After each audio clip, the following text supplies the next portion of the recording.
Everyone, this is me Archana. I hope you all doing very well. So लंबे समय से मेरी क्लासेस जो हैं आप सभी को देखने के लिए नहीं मिल रहे थे क्योंकि मैंने कोई क्लासेस अपलोड ही नहीं किया था। सो अभी मेरे कुछ वर्क थे, उसको मैंने फिनिश कर लिया है। सो अभी से जो हमारे क्लासेस चलेंगे वो आपको प्रॉपर मैनर में मिलेंगे, ठीक है। सो सभी को पता है कि जो मेरी क्लासेस होती हैं वो सभी क्लासेस आपको अपलोडेड फॉर्म में मिलती है, यानी मैं आपको रिकॉर्ड करके उसे जो है अपलोड करती हूँ। मेरी क्लासेस आपको लाइव देखने के लिए नहीं मिलती है बिकॉज मैं लाइव क्लासेस अभी अटेंड नहीं करती हूँ। सो जैसे मेरी पुरानी शेड्यूल्स थे वही शेड्यूल अभी भी हैं, विच मीन्स मैं एक बार पेन यहाँ पे ले लेती हूँ, आफ्टर दैट हम कंटिन्यू करेंगे।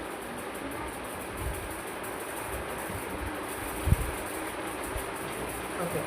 सो इसमें जो मेरी paper first and paper second दोनों ही पेपर मैं आप सभी को कवर कराती हूँ। पेपर फर्स्ट में जितने भी 10 यूनिट्स हैं उनको मैं कवर कराती हूँ, यानी आपके जितने भी 10 यूनिट्स हैं, विच मीन्स आपके हायर एजुकेशन से लेकर के आपके रिसर्च मेथोडोलॉजी और एनवायरनमेंट जितने भी क्वेश्चन इसमें 10 यूनिट्स आते हैं। साथ ही साथ जो पेपर सेकेंड है जिसमें हम केवल और केवल होम साइंस बेसिकली पढ़ते हैं, तो होम साइंस में भी टोटल 10 यूनिट्स है, उन 10 यूनिट्स को हम कवर करते हैं विद PYQs एंड कभी एंड देन आपके जो है डिटेल एक्सप्लेनेशन के द्वारा, यानी आपके जो है एक जो क्वेश्चन आंसर सेशन होते हैं या फिर जो आपके टॉपिक वाइज सेशन चलते हैं उनको भी मैंने अपने पुरानी वीडियोस में सारे कवर किए हैं। सो आज जो हमारा सेशन होने वाला है वो पेपर फर्स्ट में हमने क्वेश्चन आपके 20 क्वेश्चन पे हमने एंड किया हुआ था, तो 21 नंबर क्वेश्चन से हम आज कंटिन्यू करेंगे।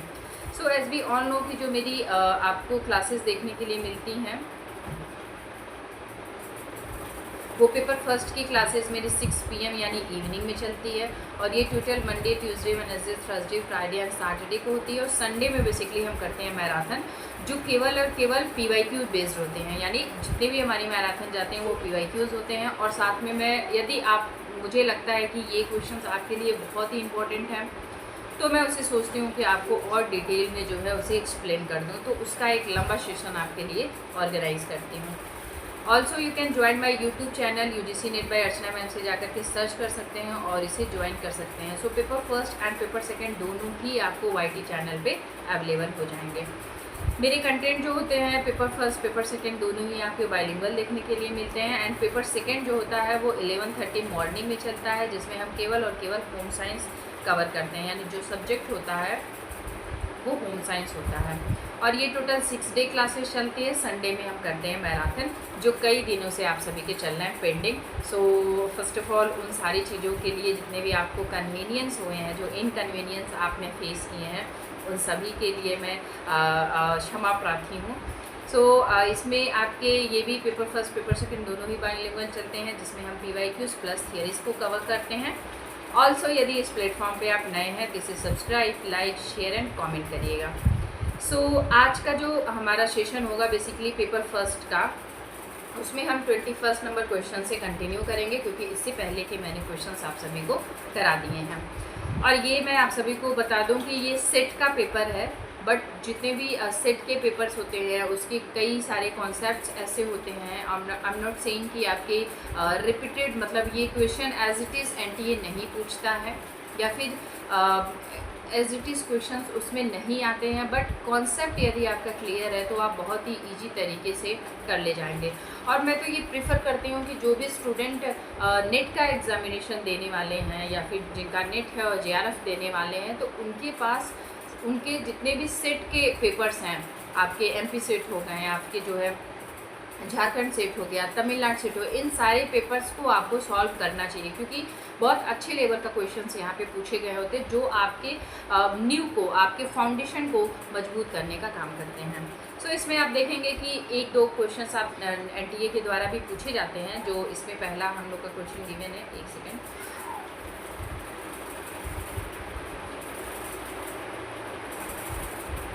इसमें क्वेश्चन गिवन है 21 नंबर क्वेश्चन है आपका, एक पुस्तक का विक्रय मूल्य, यहाँ पे बेसिकली पूछा है सेलिंग प्राइस यानी SP, बात हो रही है हमारी सेलिंग प्राइस की यानी SP की। ओके, 500 रुपीज़ हैं। यदि दुकानदार इस पर 25% लाभ कमाता है तो पुस्तक का क्रय मूल्य कितना होगा।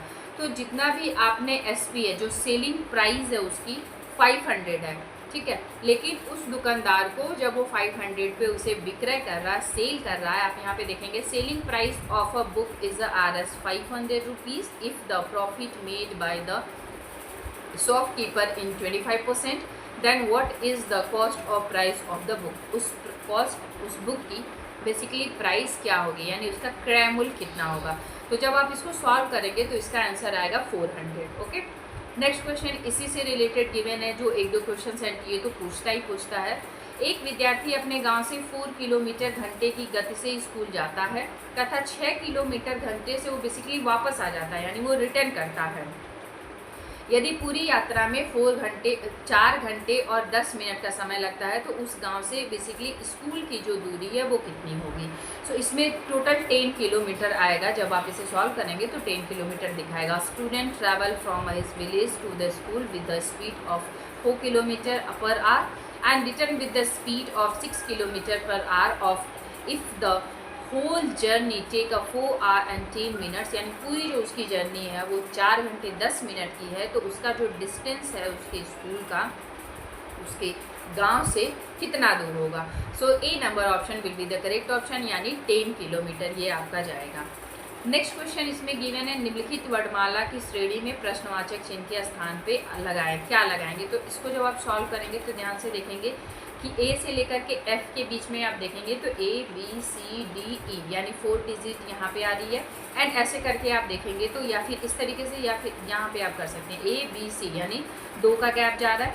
फिर यहाँ से यहाँ देखेंगे तो यहाँ पे आपके 2 के गैप जा रहे हैं। ऐसे करेंगे तो आप इस तरीके से जब लगाएंगे तो आपके जो आंसर करेक्ट होंगे it will be the G आएगा, यानी B number option will be the correct option. संख्या की किसी निम्नलिखित श्रेणी में प्रश्नवाचक के स्थान पे कौन सी संख्या आएगी। 11, 24, 25, 34। जब आप इसे सॉल्व करेंगे तो आपको जो आंसर मिलेगा it will be the 1525। Okay, next one is, यदि एक विशेष कूट भाषा में प्रज्ञेश को इस तरीके से, यानी अल्फ़ाबेट को बेसिकली इसने चेंज किया है, लिखा जाता है, तो उसी भाषा में धर्मेश को किस प्रकार लिखा जाएगा। तो आप ध्यान से देखेंगे तो इसी अल्फ़ाबेट के इसने जम्बलिंग किया हुआ है आंसर में, यानी PRA। आप ध्यान से देखेंगे PRA को इसने इधर से कर दिया, यानी ARP कर दिया है। और यहाँ से GYESH को इसने लिख दिया है GYHSE कर दिया। ठीक है, इसी प्रकार यदि हम लोग धर्मेश को चेंज करते हैं तो आप देखेंगे DHA है तो हम लिखेंगे AHD। तो AHD आपका AHD इसमें भी दिखा रहा है, AHD इसमें भी आ रहा है और AHD इसमें आ रहा है। लेकिन RMESH यानी RMESH जो बच रहा है उसको जब हम करेंगे तो आप देखेंगे कि RMESH में आपके ये देखिए यहाँ पे M आ गया है, तो ये आपका ऑप्शन इनकरेक्ट हो जाएगा। RMS आ गया है, ये आपका इनकरेक्ट हो जाएगा, यानी RMHSE आपका answer will be the B number option आपका करेक्ट हो जाएगा। आप इसे अपने स्तर पे भी ध्यान से देखेंगे तो इसको कर ले जाएंगे, तो B number option will be the correct option. एक यूनानी मनुष्य है, सभी एथेनवासी मनुष्य हैं, यूनानी हैं, चूँकि सभी एथेनवासी मनुष्य हैं। तो जब आप इसको बनाएंगे इस तरीके से ये कुछ बनता है, यानी जो ऑल ग्रीक आर मेन, यानी जो ऑल ग्रीक है वो सभी क्या है आपके मेन है। ठीक है, and all Athenians are Greeks. Okay, जो ऑल एथेनेसिस हैं ये आपके ऑल एथेनेसिस जो हैं इस तरीके से आ जाएगा, वो आपके ग्रीक हैं। तो आप क्योंकि इसने जो पूछा है कि सभी एथेनेसिस जो हैं वो आपके मेन हैं, तो यस जो फिगर नंबर फर्स्ट है ये आपका करेक्ट हो जाएगा। ठीक है, 27 नंबर ऑप्शन आपके गिवन है, वेन आरेख पर विचार कीजिए। वेन आरेख कुछ इस तरीके से इसने दिया है, यानी आप देखेंगे तो S गिवन है, P गिवन है, M गिवन है, तो इसमें जो आपका ऑप्शन करेक्ट हो जाएगा that is the EIO4। Okay, next question हम देखेंगे, परंपरागत विरोध वर्ग के अनुसार निम्नलिखित में से कौन सा अनुविपरीत यानी subcontraries, which of the following is an example of subcontraries according to the traditional sequence oppositions. तो स्क्वायर ऑपोजिशंस आप सभी ने पढ़ा होगा, तो आप सभी को पता होगा क्योंकि मैंने इसके डिटेल क्लासेस लेने वाले थे, बट मैंने इस पर क्लासेस नहीं ली थी स्क्वायर ऑफ ऑपोजिशन से। हमेशा एनटीए के द्वारा 2 क्वेश्चंस यहाँ से आते ही आते हैं आपके स्क्वायर ऑफ ऑपोजिशन से। तो जब भी हम स्क्वायर ऑफ ऑपोजिशन को बनाते हैं तो ये आपका ए हो जाता है, ये आपका ई हो जाता है, ये आई हो जाता है और ये ओ हो जाता है। ए का हमेशा मतलब होता है ऑल, ठीक है, और ये आपका हो जाता है ये ऑल हो जाता है और नॉट भी हो जाता है ये, ठीक है। और ये आपका हो जाता है सम, और ये आपका सम नॉट हो जाता है, ठीक है। अब इसमें जो यहाँ से इस तरीके से जो लाइन जाती है इसको हम बोलते हैं कॉन्ट्रेरी। इन दोनों के बीच में जो लाइन बनती है ये बनती है सब कॉन्ट्रेरी, और इन दोनों के बीच में बेसिकली जो लाइन बनती है ये लाइन और ये लाइन ये होती हैं ऑल्टरनेटिव, ये बेसिकली होती हैं ऑल्टरनेटिव, ठीक है। आप अपने अनुसार स्पेलिंग देख लीजिएगा क्योंकि इसमें प्रॉपर पेन वर्क नहीं कर रहा है। और इन दोनों के बीच में बेसिकली यदि ए से ओ से ए या फिर ई से आई से ई जाता है तो ये हमारा बन जाता है कॉन्ट्राडिक्टरी, ठीक है। क्वेश्चन में पूछा है सब कॉन्ट्रेरी, तो आप ध्यान से देखेंगे कि ए आई और ओ सब कॉन्ट्राडिक्टी के केस में आते हैं, ठीक है। तो इसमें जो आपका ऑप्शन करेक्ट हो जाएगा it will be the B number option will be the correct option, ठीक है। नेक्स्ट क्वेश्चन इज बौद्ध दर्शन के अनुसार सामान्य लक्षण का ज्ञान है अकॉर्डिंग टू द बुद्धिस्ट। आपके यहाँ पे सामान्य लक्षण इज नोन बाय क्या है, परसेप्शन है, इन्फ्रेंस है, शब्दा है, या फिर परसेप्शन एंड इन्फ्रेंस आपके दोनों हैं। तो इसमें जो आपका ऑप्शन करेक्ट हो जाएगा इट विल बी द अनुमान द्वारा, यानी इन्फ्रेंस की बात करता है। निम्नलिखित में से कौन सा प्रमाण प्रभाकर मीमांसा को स्वीकार नहीं करता है, यानी which of the following valid means, जो वैलिड है नॉलेज यानी परमाना is not admitted by the आपके जो प्रभाकर स्कूल्स ऑफ मीमांसा, यानी प्रभाकर स्कूल मीमांसा बेसिकली इसको कंसीडर नहीं करते हैं। शब्दा परमाना, अर्थपत्ति परमाना, अनुपलब्धि परमाना या फिर उपमान परमाना।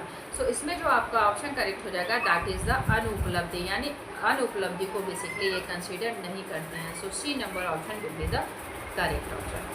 पायलट सर्वे क्या है, यानी pilot, what is the pilot सर्वे?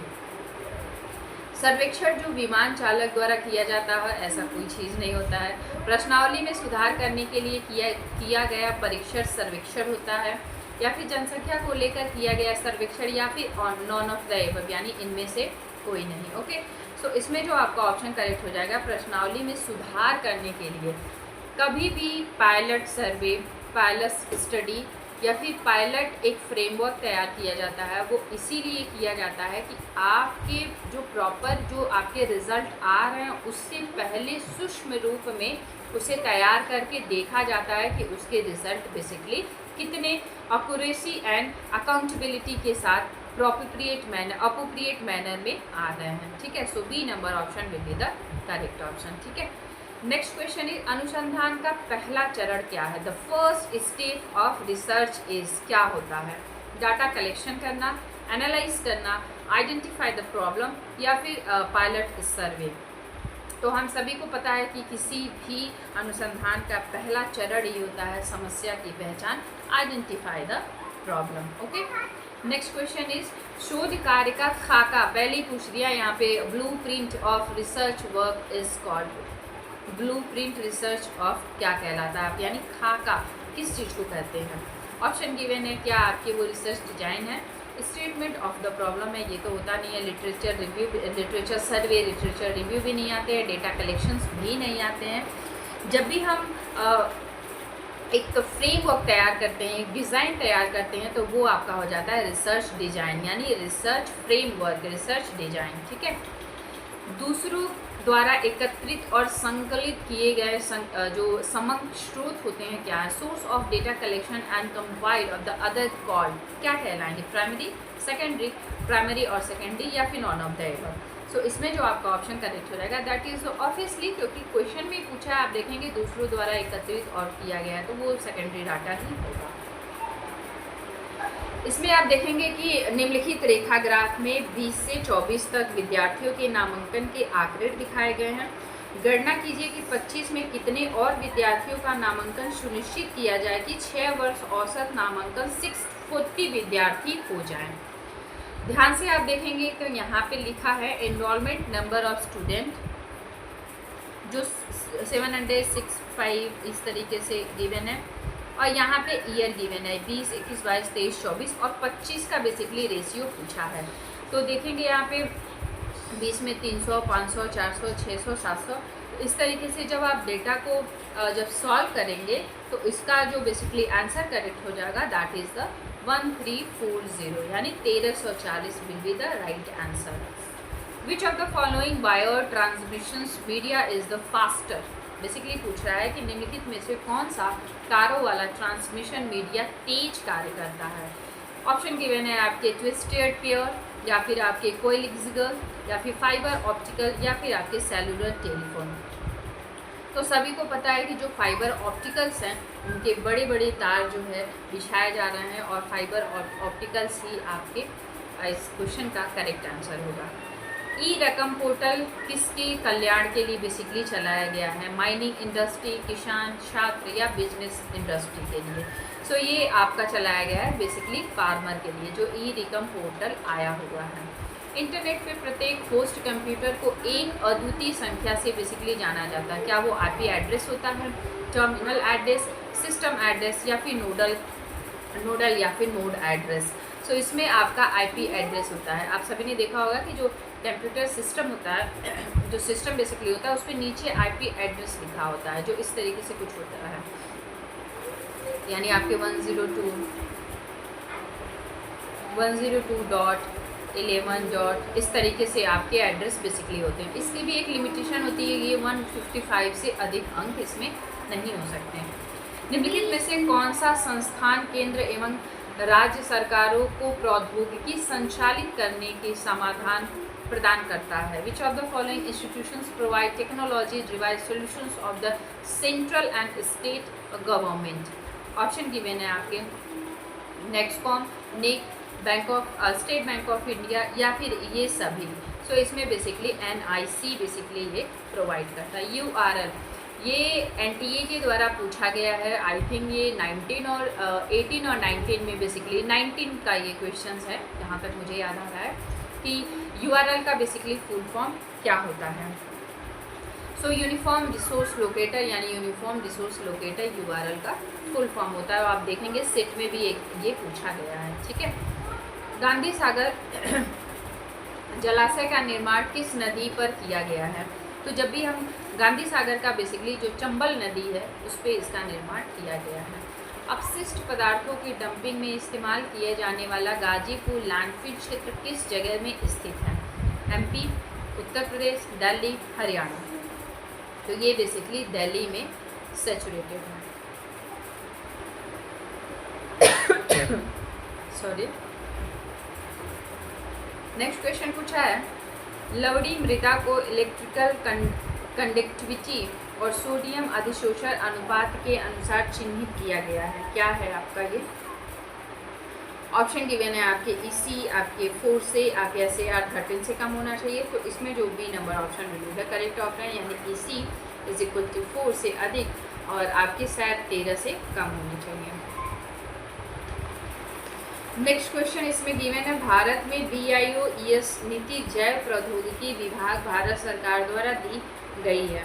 किस अर्थ में? अर्थव्यवस्था, ऊर्जा, पर्यावरण के लिए बायोलॉजी, इकोलॉजी इकोसिस्टम, पर्यावरण के लिए जैव प्रौद्योगिकी, या फिर ऊर्जा, स्वरोजगार, पर्यावरण के लिए जैव प्रौद्योगिकी, या फिर अर्थव्यवस्था, पर्यावरण, रोजगार के लिए बेसिकली जैव प्रौद्योगिकी।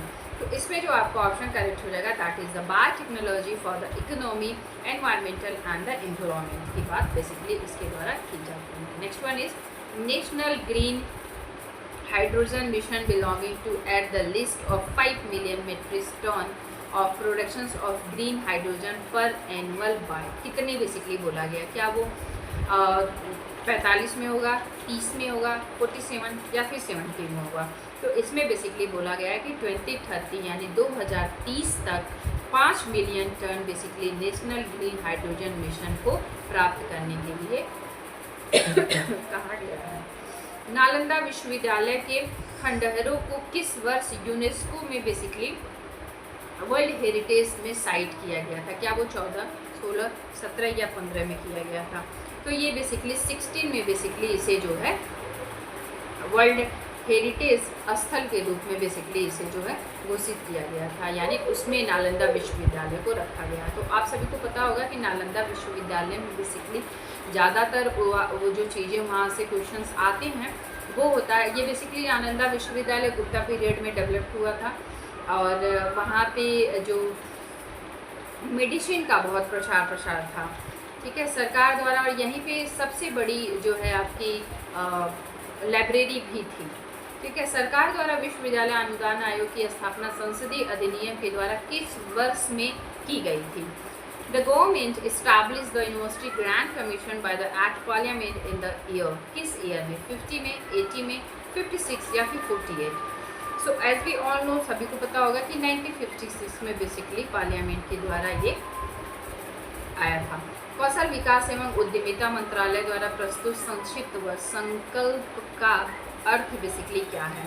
Skill awareness and knowledge assessment for livelihood promotions, या फिर skill additions of knowledge assessment of livelihood promotions, skill acquisitions of knowledge awareness of livelihood promotions, या फिर इनमें से कोई नहीं। सो इसमें जो आपका ऑप्शन करेक्ट हो जाएगा, इट विल बी द आजीविका संवर्धन के लिए कौशल अधिग्रहण और ज्ञान की जागरूकता। निम्नलिखित में से कौन पाश्चात्य शिक्षा को भारत में थोपने का विरोधी था? बेसिकली जो वेस्टर्न एजुकेशंस थे उनको बेसिकली इम्प्लीमेंट करा रहा था, यानी थोपने का कार्य कर रहा था, वो कौन था? ऑप्शन है आपके गिवन है Thomas Washington Macaulay, Dyer, Annie Besant. तो यस, एनी बेसेंट जी ही थी जिन्होंने बेसिकली जब वो जो आपके वेस्टर्न एजुकेशन थे जब वो थोपे जा रहे थे तो उनका बेसिकली उन्होंने विरोध किया था। तो वो हमारी एनी बेसेंट ही थी जिन्होंने इसका जो है विरोध किया था। इसमें हमें मैच करना है, मैच द फॉलोइंग आपके गिवन है यहाँ पे नालंदा विश्वविद्यालय। और तो हम सभी को पता है कि नालंदा विश्वविद्यालय हमारा बिहार में है, ओके। तक्षशिला जो हमारा है वो पाकिस्तान में है, एज वी ऑल नो। और विक्रमशिला यूनिवर्सिटी वो हमारी आपकी आ जाती है, एक सेकेंड, इसमें जो आपकी विक्रमशिला एंड पुष्पगिरी विश्वविद्यालय जो है आपके वो आ जाते हैं उड़ीसा में। पुष्पगिरी आपके उड़ीसा में है और ये विक्रमशिला आपके यूपी में आ जाएगी, ठीक है, उत्तर प्रदेश में आ जाएगी। सो इसमें जो आपका ऑप्शन करेक्ट हो जाएगा it will the A number option will be the correct option, ठीक है।